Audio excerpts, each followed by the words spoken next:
भारतीय संस्कृति ने मानव समाज में नारी को क्या स्थान दिया है, इस तथ्य पर दृष्टिपात करने से एक ही उत्तर मिलता है, वरिष्ठ।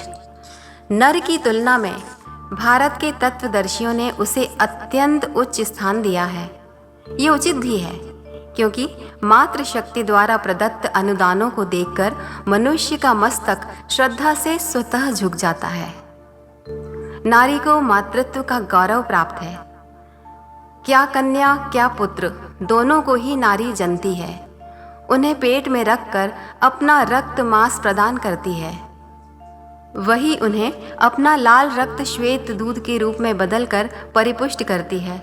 सर्वथा असमर्थ असहाय स्थिति में उत्पन्न होने वाले मानव शिशु को कई वर्ष तक छाती से लगाए रहकर उसकी असाधारण अनवरत परिचर्या करती है। तभी वो इस योग्य बनता है कि अपनी स्वतंत्र प्रतिभा विकसित करके कुछ सोच सकने और कुछ कर सकने योग्य बने।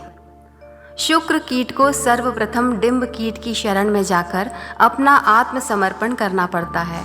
वहाँ आश्रय पाने के उपरांत ही मानव सत्ता प्राणवान बनती है। इस आश्रय को प्राप्त करने से पूर्व तो वो अदृश्य, अव्यक्त, असमर्थ, असंबद्ध, अचेतन, निरीह कहा जा सकने वाला मूर्छाग्रस्त जीवाणु मात्र बना हुआ किसी शरीर के एक उपेक्षणीय अंश की स्थिति में पड़ा रहता है। नारी का अनुग्रह ही उसे मानवीय सत्ता में परिणत विकसित होने का सौभाग्य प्रदान करता है। मातृ सत्ता को सर्वोपरि संपूज्य स्थान पर प्रतिष्ठित किया गया है। देव सत्ता के 3 प्रथम प्रतीक हैं, ब्रह्मा, विष्णु, महेश। उत्पादक शक्ति होने के कारण माता को ब्रह्मा, पोषक शक्ति होने के कारण पिता को विष्णु और परिवर्तित परिष्कृत करने की शक्ति होने के कारण गुरु को महेश कहा गया है। इनमें प्रथम स्थान माता का है। मातृ देवो भव, पितृ देवो भव, आचार्य देवो भव की घोषणा में सर्वप्रथम सर्वप्रधान देव मातृ शक्ति को माना गया है। अध्यात्म चेतना के क्षेत्र में प्रवेश करते ही नमस्तस्यै नमस्तस्यै नमस्तस्यै नमो नमः की भाव भरी श्रद्धांजलि सर्वप्रथम उसी के चरणों पर चढ़ाई जाती है। ज्ञान और विज्ञान की अधिष्ठात्री मातृशक्ति है। ज्ञान का प्रतिनिधित्व गायत्री और विज्ञान का प्रतिनिधित्व सावित्री करती है। पौराणिक कथा के अनुसार यही ब्रह्मा की 2 पत्नियां हैं। इन्हें परा और अपरा प्रकृति कहा गया है।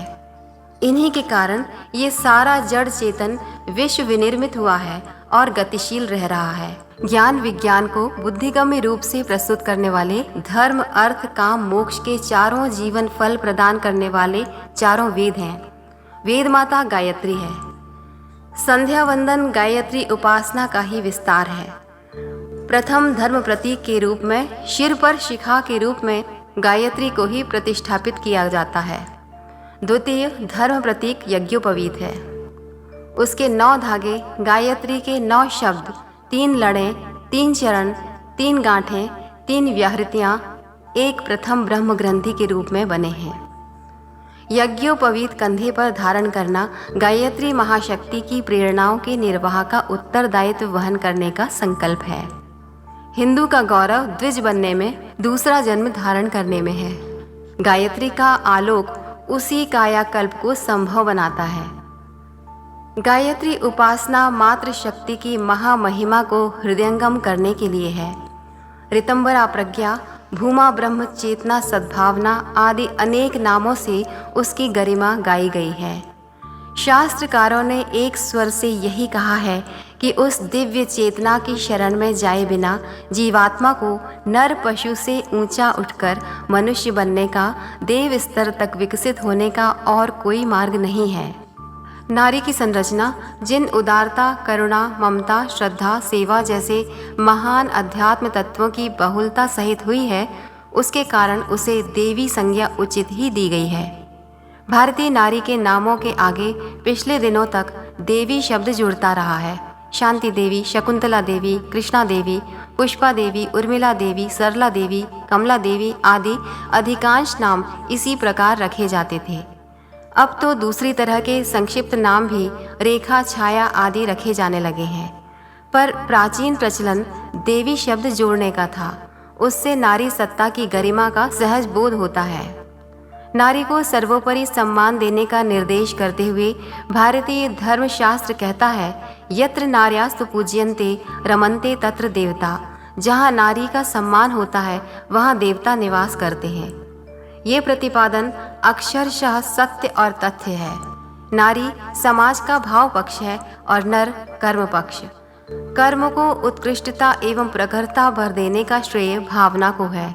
नारी का भाव वर्चस्व जिन परिस्थितियों में विकसित होगा उसी में सुख शांति की धारा बहेगी, प्रगति एवं समृद्धि की उपलब्धि होगी। उत्कृष्ट उल्लास का नाम ही स्वर्ग है। माता, भगिनी, पुत्री और धर्म पत्नी के रूप में नारी इस जगत की दिव्य सत्ता है। अपने अनुग्रह से वो नर को नारायण बनाती है और स्वर्गीय वातावरण का सृजन करती है। उसे सुविकसित और उल्लसित बनाए रखना प्रत्येक दृष्टि से अभीष्ट है। व्यक्ति, परिवार और समाज की सर्वतोमुखी प्रगति और चिरस्थायी शांति के लिए नारी का महत्वपूर्ण योगदान आवश्यक है। ये तभी संभव है जब उसके प्रति श्रद्धा सिक्त सद्व्यवहार बनाए रखा जाए। यही नारी का पूजन है और इसी का प्रतिफल देवताओं के निवास जैसा वातावरण उपलब्ध करता है। शास्त्र की इस व्यवस्था पर जितनी अधिक गंभीरता से विचार किया जाए उतनी ही अधिक वो सारगर्भित प्रतीत होगी। प्राचीन भारत में नर का निरंतर ये प्रयास रहा है कि वो नारी की गरिमा को अक्षुण्ण बनाए रखने के लिए उसे हर क्षेत्र में अग्रणी रखे और समुचित सम्मान तथा भाव भरा सहयोग प्रदान करे। सप्त ऋषियों में एक अरुंधति भी थीं और वो उनका नेतृत्व करती थीं। वेदों की ऋचाओं को साक्षात करने में ऋषि ही नहीं, ऋषिकाएं भी सम्मिलित थीं। गार्गी, मैत्रेयी, अनुसुईया, अहिल्या, गौतमी, घोषा, गोधा, विश्वपारा, अपाला, अदिति, रोमशा, लोपामुद्रा, यमी, सूर्या, सावित्री आदि ऋषिकाओं के चरित्र, वर्चस्व एवं कृतित्व को देखकर उन्हें तत्कालीन ब्रह्मवेत्ताओं से कनिष्ठ नहीं, वरिष्ठ ही ठहराया जा सकता है। प्रायः सभी ऋषि विवाहित थे। उनकी धर्मपत्नियां अपने पतियों की सहधर्मिणी रहकर हर क्षेत्र में हाथ बटाती थीं। ना वे ज्ञान में कम थीं, न साधना में, न प्रतिभा में, न बुद्धि में, न शक्ति में। कहीं भी वे पिछड़ी हुई दृष्टि नहीं पड़ती थीं। पिछड़ेपन की कोई बात भी नहीं थी। यदि दबाया सताया न जाए और समान रूप से विकसित होने का अवसर दिया जाए तो मानवीय सत्ता के दोनों पक्ष, नर और नारी, समान रूप से समुन्नत रह सकते हैं। भारतीय संस्कृति में नारी का उच्च स्थान। लेखिका माता भगवती देवी शर्मा। अगर आपको हमारी यह वीडियो पसंद आई हो तो इसे लाइक करें, कमेंट करें और शेयर ज़रूर करें और हमारे YouTube चैनल ऋषि चिंतन को सब्सक्राइब भी कर लें। साथ ही बेल आइकन को भी दबाएं ताकि आपको आने वाली वीडियोस की नोटिफिकेशंस मिलती रहें। धन्यवाद।